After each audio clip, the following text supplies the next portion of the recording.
Programme जुर्म सज़ा के लिए हैदराबाद से मैं हूं अली नईम। हैदराबाद के इलाके लतीफ़ाबाद 7 नंबर में 22 मई को डॉक्टर आमना नामी खातून की पुरअसरार मौत वाक़ई हुई। इब्तदाई तौर पर मेडिको लीगल रिपोर्ट और पुलिस रिपोर्ट के मुताबिक डॉक्टर आमना की मौत को ख़ुदकुशी करार दिया गया।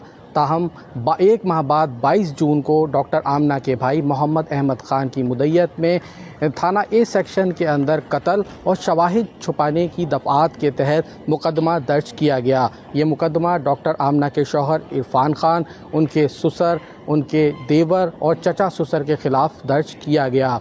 डॉक्टर आमना एक बच्चे की माँ थी। डॉक्टर आमना के अहले खाना इस हवाले से क्या कहते हैं, आइए जानते हैं।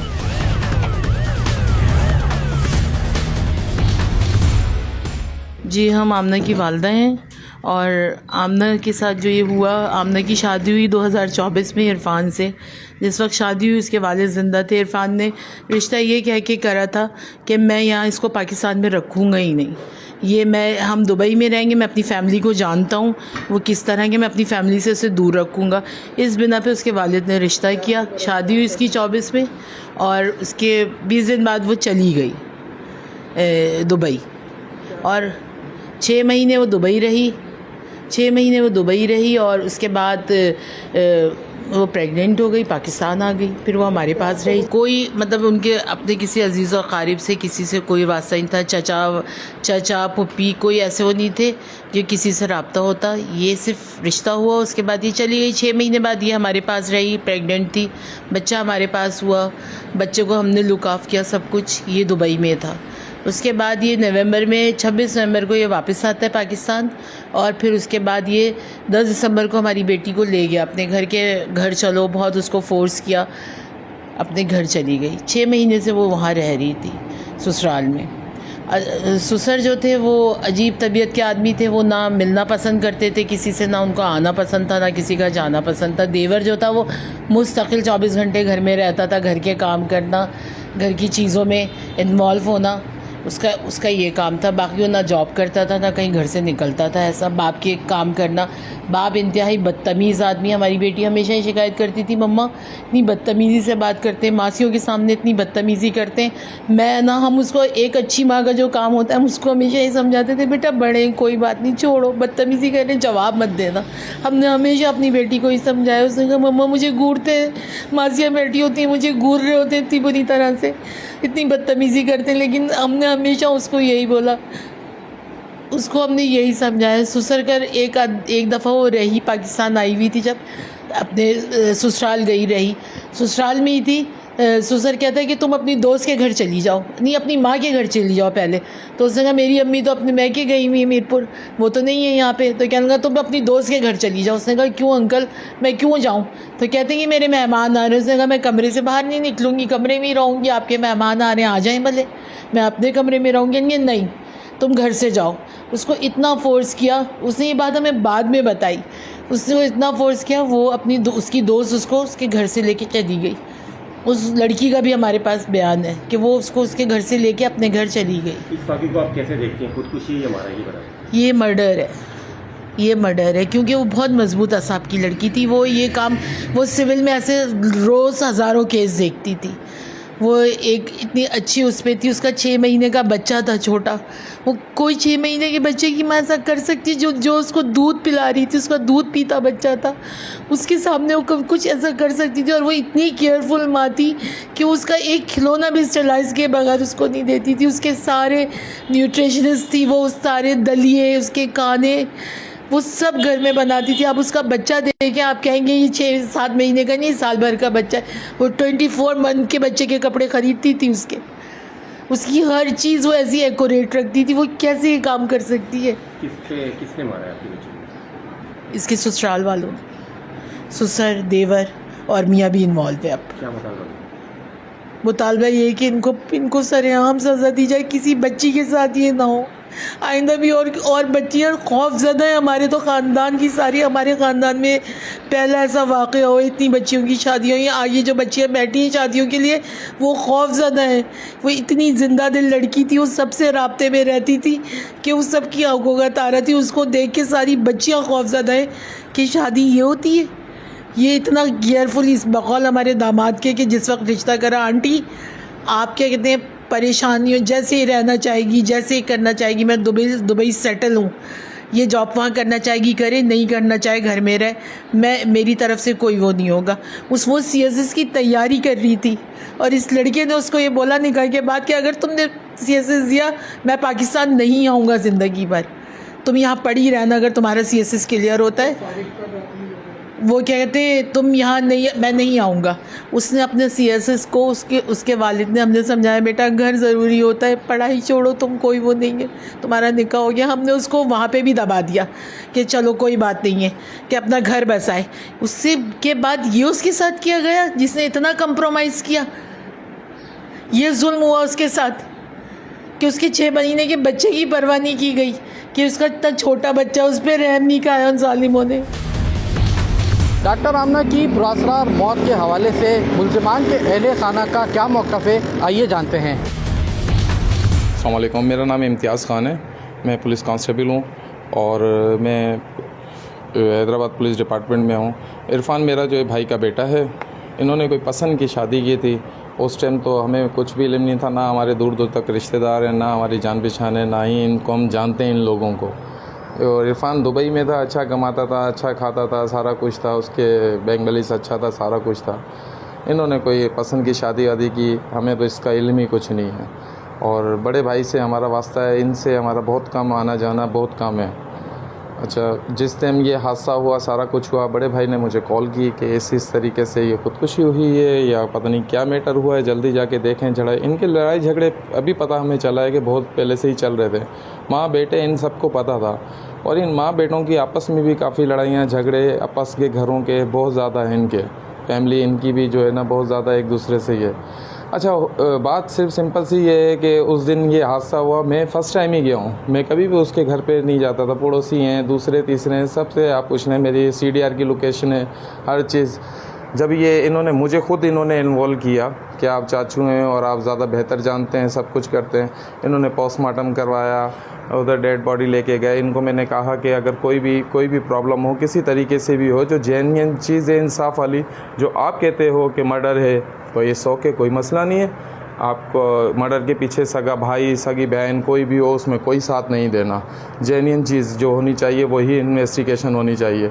और अगर मर्डर नहीं है, खुदकुशी है, तो आप उसको किसी चीज़ का रंग नहीं देना।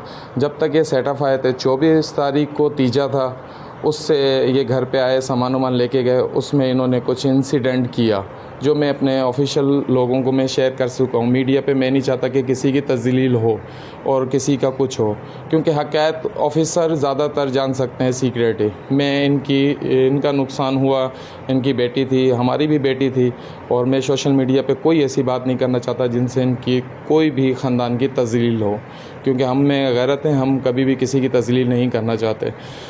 ये कुछ लेके गए सामान उमान जिनकी हमारी इनसे बातचीत चल रही थी। मैंने इनको कहा, बिठाया कि यार मेरे बड़े भाई हैं, बच्चा आप लेके गए हो, बच्चे की बड़ी प्रॉब्लम है, 6 महीने का बच्चा है, कानूनी हक जो है बाप का है, उसको कोई भी संभाल नहीं सकता। अब जो भी आपके मामला थे वो कानून डिसाइड करेगा। इन्होंने 10-12 दिन तक जो है ना डिले कराते रहे, हाँ। मैंने कहा आप मेरी वीडियो बनाएं। इन्होंने मेरी वीडियो बयान लिया, वीडियो बनाया, मैंने कुरान इनके हाथ में रखा, जो जेन्युइन चीज़ तरीके से हर चीज़ थी कि आप अपनी इन्वेस्टिगेशन करें, आप FIR कटवाना चाहते हैं आप FIR कटाएँ, जो दिल चाहता है वो आप कटाएँ। जब इनको पता चला कि मैं बीच में पड़ा हूँ, और मुझे खुद ही इन्होंने बीच में डाला, मेरा कोई लेना देना इन चीज़ से नहीं है, फिर इन्होंने सोशल मीडिया पे मुझे बदनाम करना स्टार्ट कर दिया। मेरा ना लेना ना देना ना कुछ, मेरे ख़िलाफ़ इतना प्रोपेगेंडा इन्होंने किया, इतनी हरासमेंट मुझे की, इतना सारा कुछ इन्होंने किया। 22 से हमारी लगी हुई है। फिर SSP साहब ने ऑर्डर निकाल दिए, DI साहब ने ऑर्डर निकाल दिया FIR के। मैंने कहा इट्स ओके, कोई मसला नहीं है, अगर मैं इसमें इन्वॉल्व हूँ, सगा भाई इन्वॉल्व है, इन्वेस्टिगेशन ज्वाइन करेंगे। अगर FIR के अंदर हम गिल्टी हैं तो हमें सज़ा मिलनी चाहिए, और गिनती नहीं है तो हमारे साथ इंसाफ होना चाहिए। बाकी इनसे रिक्वेस्ट है, इनकी फैमिली से रिक्वेस्ट है, जिस तरीके से हम इनकी की इज़्ज़त का पर्दा रख रहे हैं। इन्होंने सोशल मीडिया पे बहुत ज़्यादा हमारे लिए गलत बयानियाँ, गलत फेक आइडियों से गलत चीज़ें, प्रोपेगेंडा चला रहे हैं। हम इज़्ज़तदार लोग हैं, हम खामोशी में हैं, शरीफ को कभी तंग नहीं किया जाता। आप इतने करीब नहीं हैं, आप इसको किस तरीके से देखते हैं कि ये वाकई खुदकुशी है या इसको किया गया? ये पोस्टमार्टम रिपोर्ट सबसे अहम होती है। दुनिया का कोई भी, आपका रिश्ता बहुत करीबी, आप उसको किस तरीके से देखते हैं?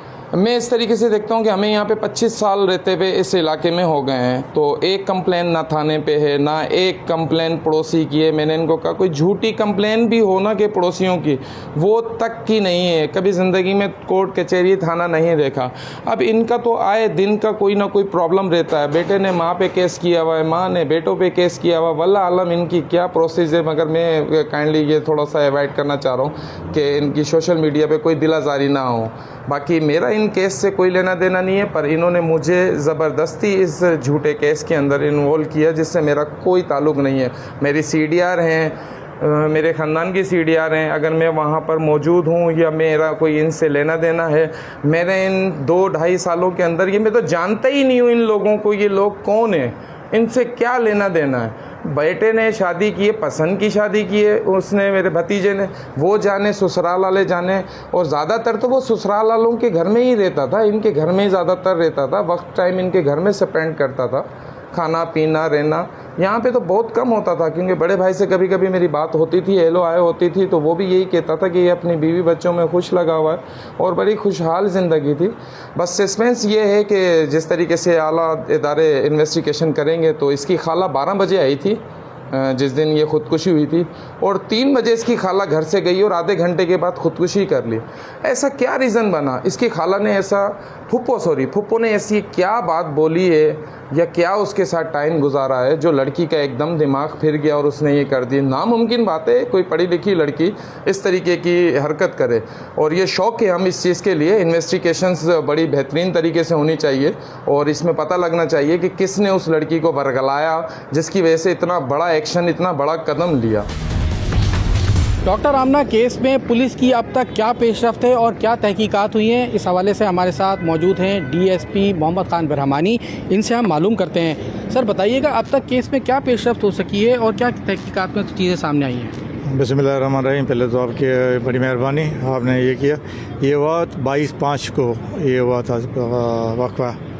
तो जैसे 1-5 पे उन्होंने इतला दी थी तो पुलिस वहाँ पे पहुँची थी, तो ये लेके गए थे हॉस्पिटल में हमारा अफसर गया था, शायद अबाथी, वो गए थे वहाँ पे। डॉक्टरों ने ये तो पहले पोस्टमार्टम करवाना भी नहीं चाहते थे खुद, उसके ये जो फरियादी हैं ये नहीं करवाना चाहते थे।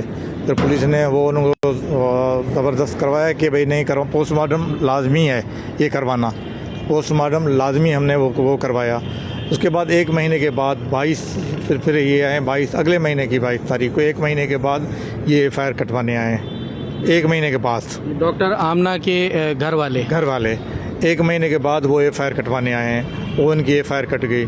जो 4 बंदों इन्होंने दिए थे, एक उसका शोहर था, उसका चाचा था, भाई थे, एक तो रेलवे में काम करता है, एक अपना टेलीफोन में काम करता है। तो उनको हमने जो लेटर लिखा, CDR लिखी है, मुझे 2 दिन हुए हैं जो ये इन्वेस्टिगेशन मिली है, तो इसमें हमने लेटर, वो तो चारों बेल पे हैं। तो उनकी पोस्टमार्टम रिपोर्ट तो आ गई है, लेकिन अभी इन्होंने फिर दोबारा दरख्वास्त दी है जज साहब को कि ये पोस्टमार्टम दोबारा हमारी की जाए। अच्छा, ये जब वक़ुआ हुआ था तो उस वक्त पोस्टमार्टम के लिए पुलिस की जानिब से ये बताया गया था कि लड़की के घर वाले पोस्टमार्टम नहीं करवाना चाहते थे, जो कि आपने भी अभी जिक्र किया। अच्छा, उसके बाद अदालत के अंदर एक रिपोर्ट भी पुलिस की जानिब से सबमिट की गई थी जिसके अंदर वाक़े को खुदकुशी करार दिया गया था, और ये भी उसके अंदर रिपोर्ट में दर्ज था कि लड़की के घर वाले कत्ल का झूठा मुकदमा दर्ज करवाना चाहते हैं जिन लोगों को मुल्ज़िमान नॉमिनेट किया गया है उनके हवाले से। तो क्या वो रिपोर्ट गलत थी या फिर अब जो FIR का इंदराज हुआ है वो गलत है? देखो, वो तो हर बंदे का राइट है FIR कटवाना, हर बंदे का राइट है। पोस्टमार्टम पुलिस तो करती नहीं है, पोस्टमार्टम डॉक्टर करता है, और डॉक्टर ने जो पोस्टमार्टम की है उसमें वही आ रहा है जो SHO ने रिपोर्ट दी है। फिर उन्होंने अदालत में दिया है कि भाई नहीं, हमारी दोबारा पोस्टमार्टम की जाए। जो अदालत ने हमसे रिपोर्ट मांगी है, जो हमने उनको रिपोर्ट दे दी है कि अगर दोबारा करवाना चाहते हैं तो हमें कोई इतराज़ नहीं है। अच्छा, पोस्टमार्टम रिपोर्ट के अंदर क्या चीज़ अब तक सामने आ सकी है? कोई तशद्दुद के निशानात थे या फिर यही खुदकुशी ही सामने आई? नहीं, उसमें कोई तशद्दुद के निशान नहीं है, उसमें तो बिल्कुल सुसाइड ही आ रहा है। ठीक है। अब अच्छा, इस केस की इस वक्त क्या स्टेटस है? क्या मुल्जिमान को गिरफ्तार किया जाएगा या अभी वो बेल पर हैं? और जो लड़की के घर वाले हैं उनका क्या मुद्दा है? वो मेरे पास परसों आए थे, उनका मैंने बयान ले लिया है। और जो जवाबदार है वो कल आए थे, उनका मैंने बयान ले, क्योंकि वो बेल पे हैं, बयान ले लिया है। और CDR के लिए लिखा है दायर। एक बंदा कह रहे हैं कि चारों घर में थे। CDR से क्लियर आ जाएगा कि कोई बंदा कहाँ है, कोई बंदा कहाँ है, उसमें सारा क्लियर आ जाएगा। अच्छा सर, ये बताइएगा कि ये खुदकुशी अगर है भी तो क्या चीज़ सामने आई है, अगर खुदकुशी है तो? अभी ये इन्वेस्टिगेशन चलेगी तो पता चलेगा, लेकिन हमें जो थोड़ा सा इत्तला मिली है कि शायद इनके आपस में मियाँ बीवी की थोड़ी रंजिश थी। रंजिश के अलावा कोई इस वाक़े के बाद ये भी चीज़ सामने आई है, कोई जायदाद का भी मामला है? जायदाद का मामला वो नहीं है। जायदाद का ये मामला था कि कोई उनके कोई 2 करोड़ की या 2.5 करोड़ की जो प्रॉपर्टी है, ये कहते हैं कि हम उनके बेटे के नाम पे करवाना चाहते हैं, जो अक्यूज़ पार्टी है, कि हम उनके बेटे पे वो करवाना चाहते हैं। ये बात उन्होंने कही थी। तो और जो दूसरी पार्टी है जो जिसने नॉमिनेट किया है, उनका क्या कहना है? वो तो कह रहे हैं कि भाई नहीं, हमारी लड़की को मारा गया है। मारा भी गया है तो देखो, ये तो इन्वेस्टिगेशन होगी तो पता चलेगा। अभी उन्होंने इन्वेस्टिगेशन चेंज के लिए उन्होंने दरख्वास्त दे दी है। जी, हमारे साथ थे DSP मोहम्मद खान बरहमानी। उनका ये कहना है कि केस की तफ्तीश इस वक्त जारी है और मुल्जिमान का बयान भी रिकॉर्ड किया गया है और जो मुद्दई हैं उनका भी बयान रिकॉर्ड कर लिया गया है। केस के हवाले से मज़ीद तफ्तीश का अमल इस वक्त जारी है। खुदकुशी, कत्ल और जराइम की वारदातों में अगर पुलिस की जानिब से दुरुस्त सिमत में इन्वेस्टिगेशन की जाए तो मुतासरा अफराद को इंसाफ मैसर आ सकता है। प्रोग्राम जुर्म व सज़ा के लिए कैमरामैन अफजल खान के साथ अली नईम, जियो न्यूज़, हैदराबाद। प्रोग्राम जुर्म व सज़ा के साथ डेरा गाजी खान से मैं हूँ सलीम बुज़दार। चारों सूबों के संगम पर वाक़ डेरा गाजी खान के एक जोग्राफी अहमियत है, मगर इसके साथ साथ इसके मसाइल भी इसी तरह पेचीदा हैं, जिनमें सबसे बड़ा मसला अमन व अमान का है। क्योंकि ये दो बड़े जो है ना, वो 2 बड़े इलाकों पर तकसीम है ये ज़िला, जिसमें एक कबायली है और दूसरा इंतज़ामी है। अगरचे कबायली इलाका रकबे के एतबार से, ज़मीनी और इंतज़ामी इलाके से वो बहुत बड़ा है, मगर आबादी के एतबार से इंतज़ामी इलाका बहुत ज़्यादा है। 30 लाख से ज़्यादा आबादी है ज़िले की, जिसमें से 27 लाख से ज़ायद अफराद यहाँ इंतज़ामी इलाके में आबाद हैं और 3 लाख अफराद कबायली, जो कि पहाड़ी दुश्वार गुजार इलाकों पर मुश्तमिल है, फैली हुई आबादी है, वहाँ पर वो आबाद है। इनके अमन अमान कायम करने के लिए हमने देखा है माजी में ये इलाके की जो भी अथॉरिटीज़ हैं, जो भी कानून नाफिज करने वाले इदारे हैं, एक दूसरे पे इसकी जिम्मेदारी डालते रहे हैं, जिसमें से ख़ास तौर पर कबायली इलाके में चूँकि क्राइम, डकैती, चोरी ना होने के बराबर है, वहाँ पर सबसे बड़ा क्राइम कत्ल गारतगरी है, आपस की दुश्मनी है, जिसकी वजह से वहाँ पर कई जो है ना वो गैंग भी वजूद में आए, जिसमें ख़ास जो बड़ा गैंग था वो था लादी गैंग, जो कि आपस की दुश्मनियों से इन्होंने एक ग्रुप बनाया, जिसके बाद वो मुबैना तौर पर मकामी कबायली, कुछ अमायदीन, कुछ सरदारों के हाथों में ब्लैकमेल होकर मजीद क्राइम की दुनिया में चले गए हैं। लेकिन उसमें जो है ना वो वहाँ पर हमने ये देखा है कि सबसे ज़्यादा मसला जो है ना वो दरपेश आया है इंतज़ामी इलाके की पुलिस को। उनका कहना है कि यहाँ पर जो भी डकैतियाँ करते हैं लोग जाके रूपोश हो जाते हैं कबायली इलाके में, वहाँ पर चूँकि पुलिस का एरिया नहीं है, पुलिस उस एरिया में कानूनी तौर पर उसको अलाउड नहीं है डायरेक्ट वहाँ जाने की, छापा मारने की, वहाँ पे किसी किस्म के क्रिमिनल्स को गिरफ्तार करने की। दूसरी तरफ कबायली इलाके के जो कत्ल करते हैं मुल्जिमान हैं, वो इंतज़ामी इलाकों में आके रूपोश होते रहे। अब एक दूसरा जो है ना वो एक वज़ीर आला पंजाब की तरफ से खुसूसी तौर पर जो कच्चे के डाकू हैं उनको आम माफी के जो है ना वो ऐलान किया गया है। इसी तरह जितने भी गैंग्स थे, क्रिमिनल्स, उनको एक किस्म की जो है ना वो आम माफी का अगर वो हथियार डालें और मेन स्ट्रीम आना चाहते हैं, क्राइम की दुनिया से तायब होना चाहते हैं, तो उनके लिए एक दरवाज़ा खोला गया है। उसका फ़ायदा उठाते हुए मकामी कबायलियों ने और खुसूसन बॉर्डर मिलिट्री पुलिस ने, जो कि कबायली फोर्स है, उसने इस पे बड़ा काम किया और इस गैंग को, जिसमें लादी गैंग है, जो एक इलाके में एक अरसे से ऑपरेट कर रहा था, एक खौफ की अलामत समझा जाता था, उसने सरेंडर कर दिया है। और सरेंडर करने के बाद हम अब अगरचे इस तमाम सरेंडर से जो इन डकैतियों के, इन हदूद क़यूद के मसाइल से सबसे ज़्यादा मुश्किल का सामना था अवाम को। अवाम का नुकसान हो रहा था कि उनके जो है ना वो माली नुकसान हो रहा था, जानी नुकसान हो रहा था और उनके मुल्ज़िमान गिरफ्तार नहीं होते थे। दोनों फोर्सेस एक दूसरे पे डालते थे। अब चूंकि वो सरेंडर कर गए, अब हम देखते हैं कि जो इंतजामिया है, कबायली पॉलिटिकल इंतजामिया और डिस्ट्रिक्ट पुलिस ऑफिसर, इन दोनों के सरबराहों से हम बात करेंगे कि वो इस पर मजीद क्या कहते हैं। आइए चलिए।